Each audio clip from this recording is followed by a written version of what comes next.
Have you ever wondered how a volcanic eruption halfway across the world could trigger a global climate disaster?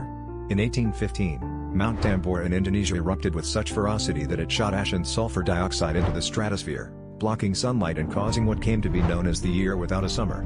Crops failed worldwide, leading to food shortages and mass migrations. In New England, snow fell in June. In Europe, the skies turned a chilling, perpetual gloom. The eruption didn't just cause immediate devastation, it altered weather patterns, leading to widespread social upheaval and economic distress. This catastrophe demonstrated the interconnectedness of our world, ultimately prompting advancements in climate science and international cooperation on environmental monitoring.